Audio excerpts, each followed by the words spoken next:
Mabuhay ang Katipunan!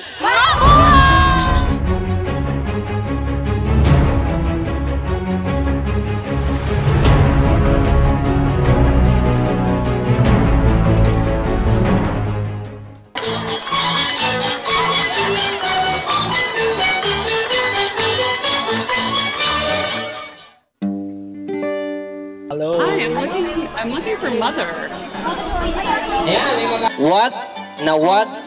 Wag niyong ibibigay kahit kanino ang inyong sedula.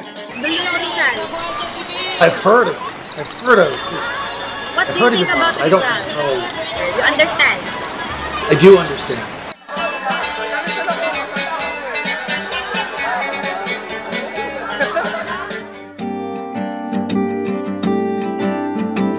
Squadra Civil, is that right? The Los Indios, they're bandits, and I heard they're cannibals. Oh my goodness. What are you performing? Are you performing a dance for the devil?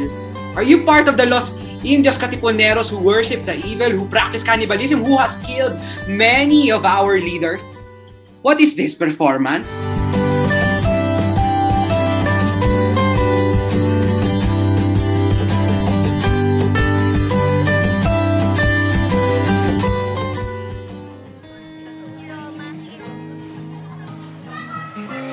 Parang dito, parang tinry i-enliven yung past na kung paano ba yung proseso ng pagiging Katipunero, tapos kung paano nga ba sila nakikibaka yung flow ng life before. Pag-experiential kasi yung way of learning ng isang tao ay na nagkakaroon siya ng hands-on experience. Nagagamit niya yung mga senses niya and mas nakakapag-isip siya na mas nakifeel niya yung situation rather than nakaupo ka lang sa classroom. Kapag sinabi kasi sa'yo na nanguhuli noon tapos nang dadakip tapos nakakatakot, paano mo masasabi kung paano yung level ng nakakatakot kung ikaw mismo hindi mo na-experience? Natanong kita, Binibini, ano yung inabot mo?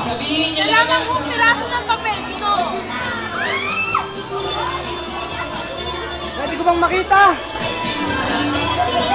Pwede ko bang makita?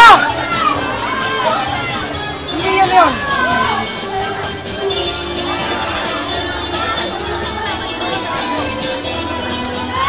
Ano to? Sumama sa Katipunan. No! Ah!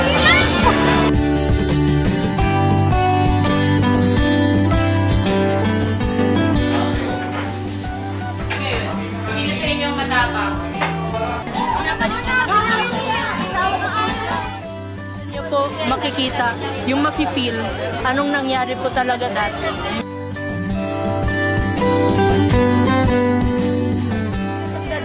Parang marirealize natin na lahat ng parang hirap na ginawa dito ay pagkakasisa is to be one of them. I hereby declare upon the power bestowed upon me that the most holy noble fellow of the universe, you, as a new member of the highest congregation and confederation of the sons of the people, rise.